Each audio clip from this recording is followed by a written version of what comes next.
अभी हाल ही में president of India ने 2 ऑर्डिनेंस को पास किए हैं। एक्चुअली पास नहीं किया, इस ऑर्डिनेंस को क्या किया है, इस ऑर्डिनेंस को प्रेसिडेंट ऑफ इंडिया ने इशू किया है और इसको पास करेगा सेंट्रल गवर्नमेंट ऑब्वियसली। और इस ऑर्डिनेंस से होगा ये कि सीबीआई और ईडी का टेन्योर को सीबीआई और ईडी के डायरेक्टर का टेन्योर को बढ़ाया जाएगा। तो पूरा ये मसला क्या है, इशू क्या है, इसको हम लोग जरूर देखेंगे आज। और आज हम लोग पढ़ेंगे क्वेश्चन एंड आंसर फॉर्म में पॉलिटी का डिस्कशन करेंगे for WBCS mains and WBCS prelims 2022 obviously. तो 2022 में डब्ल्यूबीसीएस प्रीलिम्स के लिए हम लोग स्टार्ट कर रहे हैं सीरीज पॉलिटी का एंड हिस्ट्री का। तो हिस्ट्री का क्लास जो होगा वो होगा बाबू वेडनेसडे को, और पॉलिटी का होगा मंडे को, और करंट इशू पे डिस्कशन हम लोग करेंगे सैटरडे को रात के 9 बजे। ये सारा क्लासेस रात के 9 बजे मंडे, वेडनेसडे एंड सैटरडे को अपलोड हो जाएगा। बाकी अदर सब्जेक्ट जो रहा जैसे साइंस, मैथ्स, है ना, इंग्लिश एंड रीजनिंग, ज्योग्राफी, ये सारे सब्जेक्ट भी, इसके भी लेक्चर आपके अपलोड हो जाएंगे। सारे लेक्चर हमारे चैनल पे शाम के वक्त में आएंगे। शाम के 7 बजे से लेकर के रात के 10 बजे तक जो भी लेक्चर होगा वो सारा अपडेट हो जाएगा, तो प्रीमियर होगा। तो आप लोग ऐसे देख सकते हैं हमारे चैनल पे। तो जितने लोग भी न्यू इस चैनल पे जुड़े हो, सब लोग क्या करो, जरा दोस्तों में इस चैनल को शेयर कर देना। और ये टेलीग्राम हमारा चैनल है जिसपे आप लोग जुड़ सकते हैं। पीडीएफ एंड ऑल के लिए पीडीएफ इस पर डाल दिया जाएगा, जो भी नोट्स होगा उसका पीडीएफ ज्वाइन करके आप यहाँ से हासिल कर सकते हैं, है ना। तो इस चैनल को आप लोग जरूर ज्वाइन करेंगे। ओके, तो आज का क्लास हम लोग स्टार्ट करेंगे क्वेश्चन एंड आंसर फॉर्म में, एमसीक्यू के फॉर्म में, है ना, पॉलिटी का डिस्कशन करेंगे। सब लोग जैसे जैसे आप लोग जैसे जैसे जुड़ते जा रहे हो, लेक्चर को शेयर कर देना। और एक इल्तिजा है, हमारा रिक्वेस्ट है आपसे कि क्या करें, आप लोग जो लोग भी चैनल को सब्सक्राइब नहीं किए हैं प्लीज चैनल को सब्सक्राइब कर लीजिए। इससे हम लोग को क्या मिलेगा, फायदा होगा कि हमारा चैनल ग्रो करेगा और ज्यादा से ज्यादा लोगों तक हम लोग पहुंच जाएंगे। तो शेयर कीजिए, बेल आइकन को प्रेस कर देना ताकि जैसे ही न्यू कोई लेक्चर आए वो लेक्चर आपको मिल जाए। ओके, तो शेड्यूल मैंने आपको दे दिया है कि मंडे, वेडनेसडे एंड सैटरडे को मेरा 3 क्लास ऑब्वियसली वीक में होगा। इससे ज्यादा भी हो सकता है, करंट इशू और भी आ गया तो और भी अपडेट करूंगा। तो हम लोग सीरीज स्टार्ट करें पॉलिटी इन हिस्ट्री का for WBCS prelims 2022, WBCS mains and UPSC 2022 के लिए। ओके, तो क्वेश्चन एंड आंसर फॉर्म में हम लोग सब कुछ करेंगे, तो शेयर कर दिए फटाफट। आज का पहला क्वेश्चन स्क्रीन पे आने वाला है। ओके, ये मैं हूं क्लास में, ऑफलाइन क्लास में पढ़ाता हुआ, आप लोग जानते हैं, बहुत लोग जो मेरा क्लास कर चुके हैं। तो पहला क्वेश्चन देखो स्क्रीन पे आ चुका है। पहला क्वेश्चन क्या है, हु ट्रांसफर्स द जज of the high court from one two another. Question क्या है कि एक हाई कोर्ट से दूसरे हाई कोर्ट किसी जज का ट्रांसफर कौन करता है। आंसर क्या है बाबू, 30 सेकंड आपके पास टाइम है, फटाफट इसका आंसर करेंगे, पॉज करके इसका आंसर करेंगे। ठीक है, पॉज कर लेना और पॉज करके इसका आंसर करेंगे। आंसर क्या है बाबू इसका, आंसर है बाबू ए, प्रेसिडेंट ऑफ इंडिया। क्या है आंसर, प्रेसिडेंट ऑफ इंडिया। अब वन के सामने हम कैसे जैसे लिखवाते हैं, कॉपी पेन लेके बैठ जाइए और उसी तरीके से हम लोग आज क्लास करने वाले हैं ना। और जो लोग भी आपको ऐसा नेगेटिव बात बताता है कि कॉम्पिटिटिव एग्जाम सारा लीक हो जाता है पेपर, अभी यूपी में भी हुआ है, ऑब्वियसली लीक होता है, हो सकता है, लेकिन इसके वजह से हम लोग प्रिपरेशन नहीं छोड़ेंगे। और आप लोग को बहुत लोग डीमोटिवेट करने वाला सोसाइटी में आदमी मिलेगा, बहुत लोग आपको बेइज्जत करने वाला आदमी मिलेगा। वो आपको ऐसे बोलेगा क्या कर रहे हो तुम, अभी 1 साल से 2 साल से 3 साल से प्रिपरेशन कर रहे हो। तो उनका आंसर मत करो, एकदम खामोश हो जाओ। क्यों, क्योंकि अपनी बेइज्जती का जवाब इतनी इज्जत से दो, अपनी बेइज्जती का जवाब इतनी इज्जत से दो कि बेइज्जत करने वाला इंसान बड़ी बेशर्मी के साथ जिंदगी गुजारे, है ना। तो अपनी इज्जत आपके हाथों में, कैसे आप इसको बनाएंगे ये आपके ऊपर डिपेंड करता है। तो आंसर क्या है बाबू, वन का क्या लिखेंगे, वन का आंसर लिखेंगे ए, है ना। वन का आंसर ए लिखेंगे, नीचे स्माइली लगाएंगे, कॉपी में स्माइली लगा करके इसका आंसर लिखेंगे। क्या लिखेंगे, लिखेंगे प्रेसिडेंट ऑफ इंडिया ट्रांसफर जजेस of high court including chief justice of high court under article 222, article 222। ठीक है, चलो तो नेक्स्ट वाला हम लोग क्वेश्चन देखेंगे। जैसे मान लो कि अच्छा देख लो, जैसे कि मान लो कलकत्ता हाई कोर्ट है, किसी का ट्रांसफर हो गया मुंबई, बॉम्बे हाई कोर्ट, है ना। आज भी कलकत्ता हाई कोर्ट है, नॉट कोलकाता हाई कोर्ट। तीन कोर्ट का नाम अभी भी पुराने तरीके से है, Calcutta high court, Madras high court and Bombay high court. It's not Kolkata high court, not Mumbai high court and not Chennai high court. It's Calcutta, Bombay and Madras high court, जो इंडिया का सबसे पहला तीन हाई कोर्ट है। उसमें सबसे पहले कलकत्ता हाई कोर्ट, देन उसी ईयर में आप देखेंगे बना है Bombay and Madras high court. कब बना है कमेंट सेक्शन में आप लोग आंसर करेंगे। Calcutta high court and Madras high court and Bombay high court कब फाउंड हुआ, कब सेटअप हुआ, ये मुझे आप लोग कमेंट में आंसर करके बताएंगे। ओके, चलो now we will move to the next question. Video को शेयर कर देना, लाइक कर देना और सब्सक्राइब कर देना चैनल को, और बेल आइकन को जरूर प्रेस कर देना। दूसरा क्वेश्चन है Indira Gandhi peace prize 2021 awarded to. ये करंट से क्वेश्चन दिया है मैंने, पॉलिटिकल करंट अफेयर्स। तो पहला क्वेश्चन का आंसर आप लोग देख चुके, दूसरा क्वेश्चन का आंसर 30 सेकंड टाइम है आपके पास, पॉज करेंगे और आंसर लिखेंगे। आंसर क्या है बाबू, आंसर है एनजीओ प्रथम। क्या है आंसर इसका, एनजीओ प्रथम। इस एनजीओ का काम क्या है बाबू, ये बॉम्बे और महाराष्ट्र रीजन में अदर एरियाज में काम करते हैं। क्या काम करता है ये लोग, स्लम एरियाज में जो बच्चों हैं उनको पढ़ाने का, एडुकेट करने का काम करता है। एंड जहां तक मुझे पता है ये सेटअप हुआ है 1995 में, है ना। It was set up in 1995। Indira Gandhi peace prize 2021 was given to Pratham NGO. ठीक है, तो 2 का सामने लिखेंगे आंसर ए, स्माइल लगा के नीचे लिखेंगे प्रथम NGO was founded in 1995 okay to educate children of slum areas। ये है प्रथम एनजीओ का लोगो बोल सकते हो। ओके, नेक्स्ट क्वेश्चन देखेंगे। Under which article parliament has the power to law to make laws for whole और एनी पार्ट ऑफ इंडिया। बहुत इंपॉर्टेंट क्वेश्चन है, आपके मेंस लेवल का ये क्वेश्चन है बाबू। ओके, मेंस लेवल का क्वेश्चन है। चलो तो तीसरा क्वेश्चन का आंसर देखेंगे हम लोग, पॉज करके 30 सेकंड में आप लोग आंसर कमेंट करेंगे। जो लोग बाद में मेरा रिकॉर्डिंग देख रहे हैं, जब रिकॉर्डिंग आप देख रहे हैं प्लीज पॉज कीजिए और कमेंट में आंसर लिखेंगे। क्वेश्चन नंबर 3 का आंसर क्या है बाबू, क्वेश्चन नंबर 3 का ऑप्शन है B is the answer, article 245, है ना। पार्लियामेंट के पास पावर है कि इंडिया में किसी भी एरियाज के लिए लॉ बना सकता है, पूरे कंट्री के लिए बना सकता है, किसी स्पेसिफिक स्टेट के लिए, किसी पार्ट के लिए लॉ को फ्रेम कर सकता है ना। जब बात नेशनल इशू का होगा, लोकल प्रॉब्लम्स के लिए नहीं। मतलब किसी स्टेट का लोकल प्रॉब्लम के लिए पार्लियामेंट लॉ नहीं बनाएगा।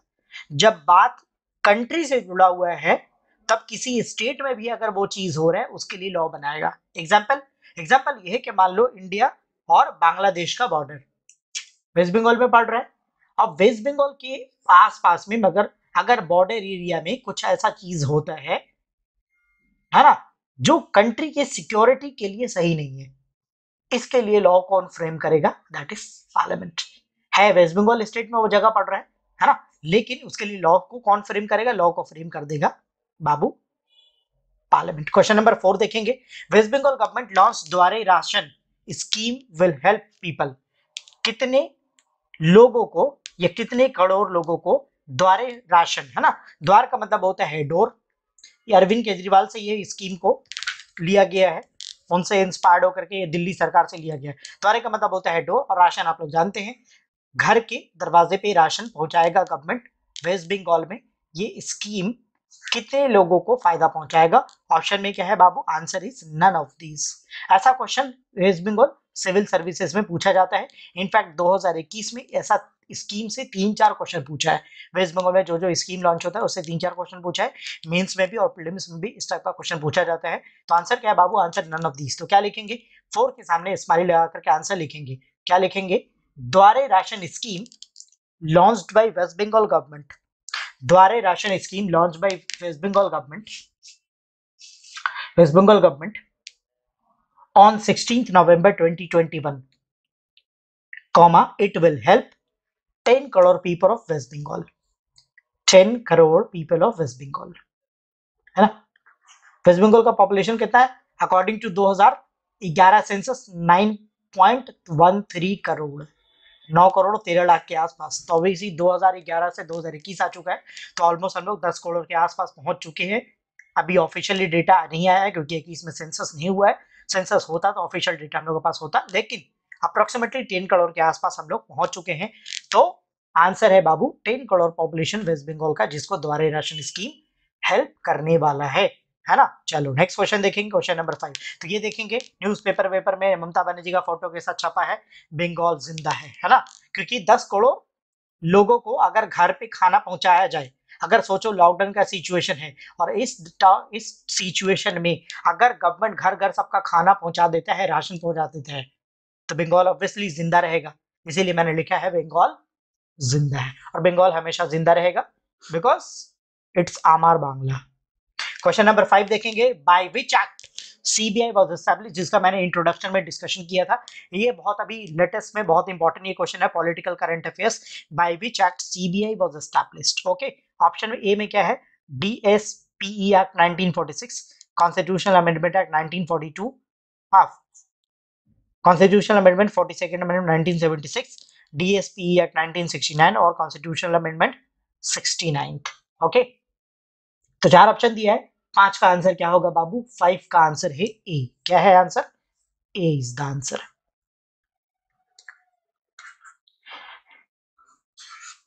सीबीआई का एस्टैब्लिशमेंट जो हुआ है वो हुआ है इस एक्ट से, डीएसपीई एक्ट 1946। अब इसके बारे में हम लोग डिटेल में थोड़ा लिखेंगे, जल्दी से लिखिए।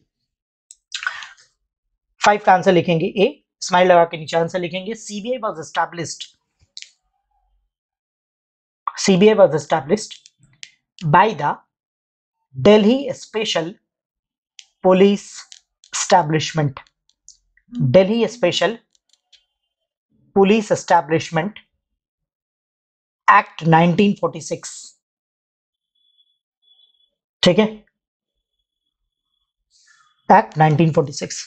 अब मैंने इंट्रोडक्शन में 2 बात बोला था। क्या बोला था कि ये क्वेश्चन बनाया मैंने क्यों, ये क्वेश्चन क्यों दिया मैंने पॉलिटिकल करंट अफेयर्स में, इसका सुन लीजिए रीजन। इसका रीजन ये है बाबू कि अभी 2 ऑर्डिनेंस इशू किया गया है from the president of India. Central government को ये ऑर्डिनेंस भेजा गया है जिसको पास करके वो लोग कानून में तब्दील कर देंगे, है ना। जैसे फार्म बिल को लोग पास कर दिया ऑर्डिनेंस के थ्रू। एक तो बात ये जान लीजिए आप बाबू, ऑर्डिनेंस पास करना ये बहुत ही गलत बात है, कॉन्स्टिट्यूशनली बहुत गलत बात है। ऑर्डिनेंस को पास किया गया था उस सिचुएशन के लिए जब आपका पार्लियामेंट सेशन में नहीं है, और उस समय जब कंट्री में कोई ऐसा चीज घटना घट जाए जिसके लिए आपके कंट्री में सेंट्रल और स्टेट में कहीं पे भी लॉ नहीं है, तब लॉ को फ्रेम करने के लिए ऑर्डिनेंस को पास किया जाएगा। ये था कॉन्स्टिट्यूशन बनाने वाला लोगों का बुद्धि। लेकिन अभी क्या हो गया, किसी लॉ को चोर दरवाजे से इंटर करवाना, ऑर्डिनेंस ये रास्ता ढूंढ लिया गया है।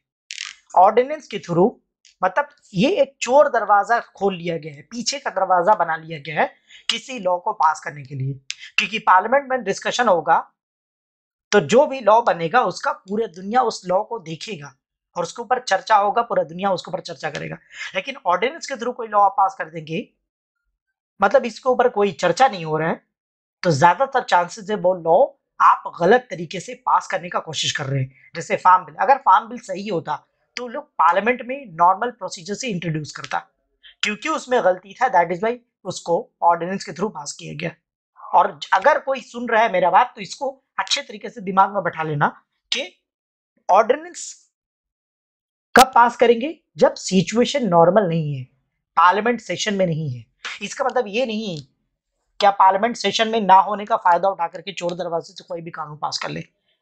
और हम तो इतना भी बोलेंगे कि प्रेसिडेंट ऑफ इंडिया को कंट्री का स्टेट्समैन बन करके ऐसा कोई काम नहीं करना चाहिए जो कंट्री के लिए सही नहीं है। तो प्रेसिडेंट को भी इस चीज को देखना चाहिए मेरे हिसाब से। ओके, तो जो मैंने पहले 2 बात बोला था क्लास के स्टार्ट में, सीबीआई का टेन्योर होता है अभी 2 इयर्स का, सीबीआई के डायरेक्टर का। ओके, सीबीआई के डायरेक्टर का होता है 2 साल। एंड ईडी इन्फोर्समेंट डायरेक्टर, इसका भी होता है डायरेक्टर का 2 इयर्स। 2 ऑर्डिनेंस पास किए गए हैं। एक ऑर्डिनेंस है ये पहला वाला एक्ट के लिए, और दूसरा वाला एक एक्ट है ईडी का, एक एक्ट है 2003 का। तो 2 एक्ट के लिए 2 ऑर्डिनेंस पास किया गया। इस ऑर्डिनेंस से 2 एक्ट के अंदर चेंजेस करके 3 साल बोला गया है कि और बढ़ा देंगे सीबीआई एंड ईडी के डायरेक्टर का टेन्योर। अगर ये लॉ पास हो गया, ऑर्डिनेंस पास हो जाता है, तो ये बन जाएगा कानून, और कानून बन जाएगा तो सीबीआई का डायरेक्टर का 5 ईयर और ईडी के डायरेक्टर का 5 ईयर टर्म हो जाएगा। अब ये भी बहुत ही खतरनाक बात है कि किसी आदमी को किसी जगह पे, कोई हाईएस्ट पोस्ट पे जितने ज्यादा दिनों तक आप रखेंगे, करप्शन होने का चांसेस उतना ज्यादा है, और गवर्नमेंट के कंट्रोल में उस आदमी का, उस पोस्ट का आ जाने का चांसेस भी ज्यादा है। तो एक्चुअली में इसको किया क्यों जा रहा है? इसको भी ऑर्डिनेंस इसलिए किया गया है क्योंकि पार्लियामेंट में अगर नॉर्मल प्रोसीजर से इस बिल को इंट्रोड्यूस किया जाएगा, ऑपोजिशन कोई भी इसको सपोर्ट नहीं करेगा। क्यों?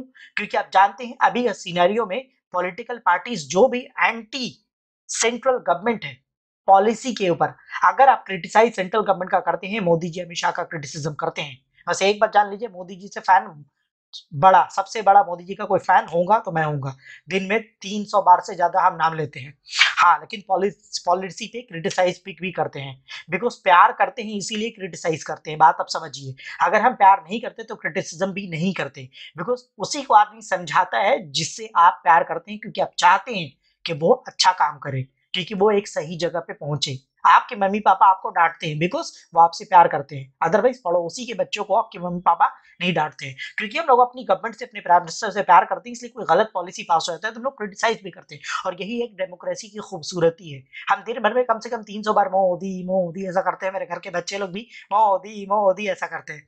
अब पता नहीं ऐसा कैसा हो गया, but I do criticise on policy, criticise करता हूँ पॉलिसी पे, और ये एक अच्छी बात है, क्योंकि अगर देश में क्रिटिसिज्म नहीं होगा सरकार का, तो गवर्नमेंट कभी भी ट्रैक पे नहीं रहेगा, और गवर्नमेंट को ये वाला बात समझना चाहिए, उसको पॉजिटिव सेंस में गवर्नमेंट को इस बात पे लेना चाहिए। ओके, अब ये वाला बात सब मुझे बोलना था कि नहीं बोलना था, आई डोंट नो, लेकिन मैंने बोल दिया आप लोग को।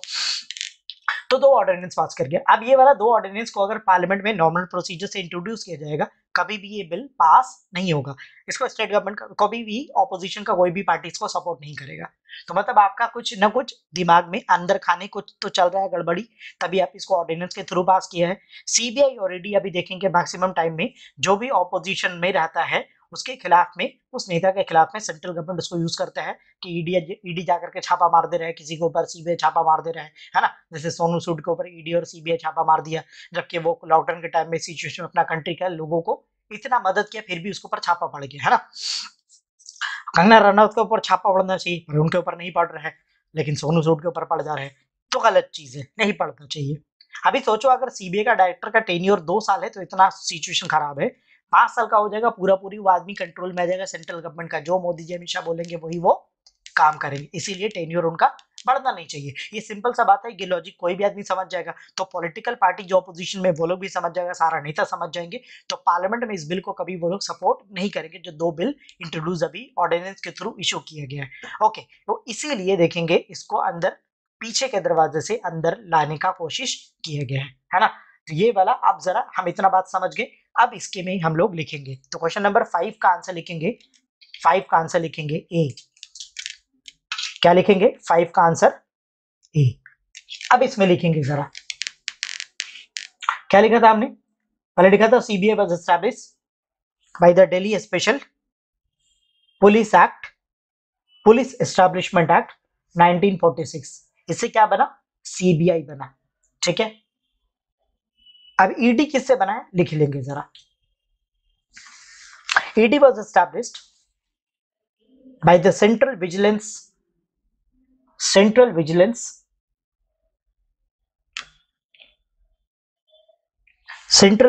Vigilance act 2003।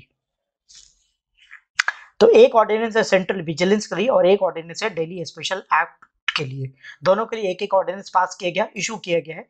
इसको सेंट्रल गवर्नमेंट पास कर लेगा तो ये लॉ बन जाएगा और 3-3 साल ईडी का डायरेक्टर और सीबीआई का डायरेक्टर का टेन्योर बढ़ जाएगा। अगर मुझसे पूछोगे as a constitutional student, constitution के स्टूडेंट के हिसाब से मुझसे पूछोगे, ये लॉ पास नहीं होना चाहिए, है ना। चलो नेक्स्ट वाला क्वेश्चन देखेंगे। कोलकाता में आज से ठंडा पड़ना स्टार्ट हो चुका है, तो जितने लोग भी मेरे इंडिया में स्टूडेंट है, एसएससी, रेलवे, डब्ल्यूबीसीएस का प्रिपरेशन करने वाले, यूपीएससी का प्रिपरेशन करने वाले, सब लोग मेरी वीडियोस को प्लीज शेयर कीजिए। लोगों को अभी भी पता नहीं है कि हम यूट्यूब पे आ चुके हैं, क्योंकि मुझे यूट्यूब नहीं पसंद था, पर इस सिचुएशन में भी, ऐसा कोविड वाला सिचुएशन में अभी पढ़ा रहे, क्योंकि बहुत लोग कहाँ मेरे स्टूडेंट चले गए हैं, है ना, कोलकाता से बाहर, तो वो लोग भी थोड़ा थोड़ा पढ़ाई करें, जहाँ है पढ़ाई करो। और एक बात याद रखना, पढ़ाई करना बिल्कुल नहीं छोड़ेंगे। सिचुएशन चाहे कुछ भी हो जाए, मम्मी बोले शादी कर लो, पापा बोले पढ़ जॉब करो, लेकिन कुछ भी हो जाए पढ़ाई करना नहीं छोड़ेंगे, प्रिपरेशन करते रहेंगे। In which year Padma award instituted? Question क्या है? पद्मा अवार्ड। अभी रिसेंट में देखेंगे पद्मा अवार्ड, पद्मा विभूषण, पद्मा भूषण, है ना, अवार्ड्स दिया गया है, तो ये पहला बार स्टैब्लिश कब हुआ? आंसर क्या है बाबू? 6 का आंसर आप लोग जिसको भी पता है कमेंट में लिखेंगे। आंसर है 1954 में। ओके, 1954 में, ठीक है। चलो नेक्स्ट वाला क्वेश्चन देखेंगे, ये आसान क्वेश्चन है। अब रिसेंट में एक औरत को, एक पागल औरत को मिला है, nobody like my Modi girl, है ना। अब इनको दिया गया अवार्ड और ये उल्टा सीधा अपने ही सिटीजन के खिलाफ में बक रही है। पूरा इनका दिमाग खत्म हो चुका है, फिनिश हो चुका है। रूम टेम्परेचर से भी लोग का नॉलेज कम है, क्योंकि अपने ही सिटीजन के अगेंस्ट में बोलना बहुत ही गलत बात है ना। क्रिटिसिज्म अलग बात होता है और गाली गलौज करना अलग बात होता है। ये औरत पागल हो चुकी है, former great actress, but now she is politicised. Now we will move to the next question. Okay, और ये वाला टैगलाइन जो मैंने दिया है, ये अपने आप लोग व्हाट्सएप के स्टेटस में फोटो लगा करके लिखेंगे आज ही रात से। ओके, चलो next question. Which article deals with the judicial review of law? है ना, बहुत इंपॉर्टेंट क्वेश्चन है भाई, बहुत इंपॉर्टेंट, बड़ा ही धांसू क्वेश्चन है for your mains and your UPSC exam. ऐसा क्वेश्चन एसएससी रेलवे बिल्कुल नहीं पूछेगा। 30 सेकंड टाइम है आपको, आंसर फटाफट लिखेंगे, पॉज करके आंसर कमेंट में लिखेंगे। 7 का आंसर क्या है बाबू? आंसर इज बी, है ना। 7 का आंसर बी है। नीचे स्माइल लगा करके लिखेंगे, लिखो जो मैं लिखवा रहा हूँ। देखो, article 13 deals with the, article 13 बहुत इंपॉर्टेंट आर्टिकल है। आर्टिकल 13 लेकिन इतना कॉमन नहीं है, मतलब कॉमन सारे एग्जाम्स में क्वेश्चन पूछता नहीं है। Article 13 deals with the judicial review of laws. Law में सब आ गया, एक्ट वैक्ट सब, है ना। फुल स्टॉप, नीचे लिखना article 13 also implement fundamental rights और इनफोर्स फंडामेंटल राइट्स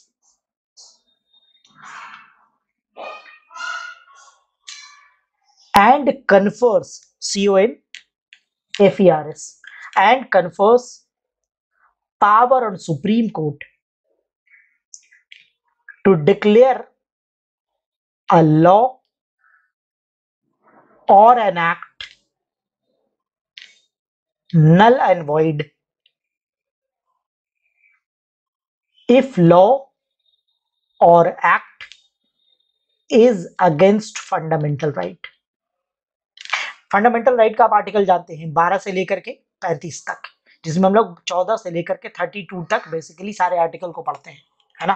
तो आर्टिकल 13 क्या बोलते हैं? आर्टिकल 13 बोलते हैं, ये है कि कोई भी लॉ जो पास हुआ है, समझना अच्छे से, लिख चुके, समझो अच्छे से, कोई भी जो लॉ पास हुआ है उस लॉ को एक फिल्टर से गुजरना पड़ेगा। जैसे चाय आप छानते हैं तो एक फिल्टर लगा करके लिक्विड को नीचे कप में ले लेते हैं और लीव्स ऊपर फिल्टर के ऊपर। तो चाय को छानने के लिए एक फिल्टर है, वैसे लॉ को छानने के लिए एक फिल्टर है, दैट इज आर्टिकल 13। कोई भी लॉ पास की है उसको आर्टिकल 13 से गुजरना पड़ेगा। मतलब जो भी लॉ पास की है वो किसके लिए? कंट्री के लिए। कोई भी जो लॉ पास हुआ है किसके लिए पास हुआ है? सिटीजन के लिए। और कोई लॉ अगर सिटीजन का फंडामेंटल राइट को छीनता है, कर्टेल करता है, तो वो लॉ नहीं चल सकता है। तो आर्टिकल 13 वो पैरामीटर है जिससे किसी भी लॉ को पास करना पड़ेगा, फिल्टर है। अगर आर्टिकल 13 के अगेंस्ट नहीं है कम ऑफिस। क्लास है अभी मेरा, हम बाद में बात कर रहे हैं।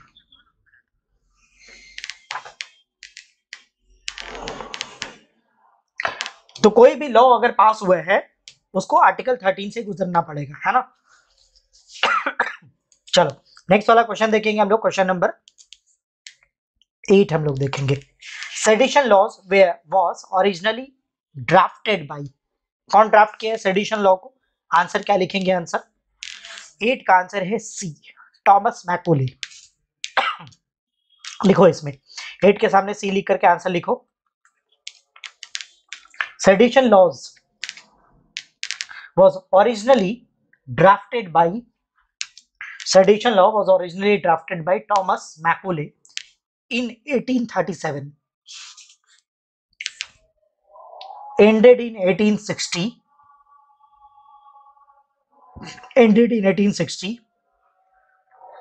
when IPC came.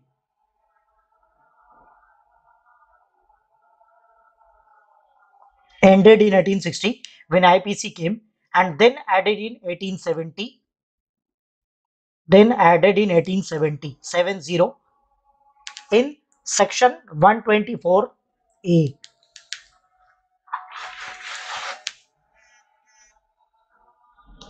Section 124A.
Okay तो सेडिशन का लॉ देख लिया। अब देखेंगे रिसेंट में बहुत लोगों के ऊपर सेडिशन का चार्ज लगा गया है ना। जैसे इस लेडी का नाम है, इस लड़की का नाम है सफूरा जरगर। ये लेडी यहाँ पे आप जो देख रहे हैं सफूरा जरगर, इसके ऊपर भी सेडिशन का चार्ज लगाया गया है ना। और ये इसको जेल में बंद किया गया जब व्हेन शी वाज प्रेग्नेंट। क्यों लगाया गया सेडिशन का चार्ज? क्योंकि during the time of CAA NRC के प्रोटेस्ट में इसके ऊपर चार्ज लगा के सीएए एनआरसी का प्रोटेस्ट में शामिल हुई, ऑर्गेनाइज करी, और इसीलिए प्रेग्नेंट लेडी को उठा करके जेल में डाल दिया गया। ये जेल के अंदर इसकी फ्रेंड को ही कभी मिलने गई है, उसी टाइम का ये फोटो क्लिक किया हुआ है ना। मतलब आप इनके सरकार के अगेंस्ट में बोल नहीं सकते, बोलेंगे तो सेडिशन का चार्ज। नेक्स्ट क्वेश्चन देखना, which article of Indian constitution deals with uniform civil code? Answer इसका बहुत आसान है, आंसर है सेक्शन आर्टिकल 44, है ना। Article 44 deals with civil code. तो अभी देखेंगे ये मैंने क्यों लगाया। ये एक लेडी जिसका नाम है नविका कुमार, टाइम्स नाउ के जर्नलिस्ट। अभी जब फार्म बिल रिपेल हो गया तो ये ट्वीट करती है पागल औरत, क्या कि फार्म बिल रिपेल हो गया, सीएनआरसी ठंडे बस्ते में है और कॉमन सिविल कोड का कोई अभी अता पता नहीं है। अब क्या क्या दूसरा क्या रिपेल होने वाला है, क्या विड्रॉ होने वाला है। मतलब ये जर्नलिस्ट नहीं है, ये जर्नलिस्ट बिल्कुल नहीं है, क्योंकि इसको जनता के मुद्दों का बिल्कुल भी पता नहीं है, इसीलिए मैंने बोला इसको पागल औरत। नेक्स्ट क्वेश्चन देख रहा, who appoints chairman of PAC? Public account committee का चेयरमैन को अपॉइंट कौन करते हैं? आंसर क्या बाबू? Answer is speaker of Lok Sabha, है ना, स्पीकर ऑफ लोकसभा। 10 के सामने लिखेंगे डी, डी के सामने स्माइल लगा करके लिखेंगे। लिखो टोटल मेंबर कितना होता है पीएससी में? टोटल मेंबर बाबू होता है इसमें 22, 15 होता है फ्रॉम लोकसभा और 7 होता है फ्रॉम राज्यसभा। ठीक है, चलो तो आज का क्वेश्चन हम लोग यहीं तक रखेंगे। Thank you for watching. Please video को शेयर करो, सब्सक्राइब करो, बेल आइकन दबा दो और कमेंट में जो भी डाउट होगा पूछ लेना। मेरा ऑफलाइन क्लास भी चलता है, उसके लिए भी आप लोग मुझसे कॉन्टैक्ट में रह सकते हैं। Thank you, best of luck, see you in the next class, Tata.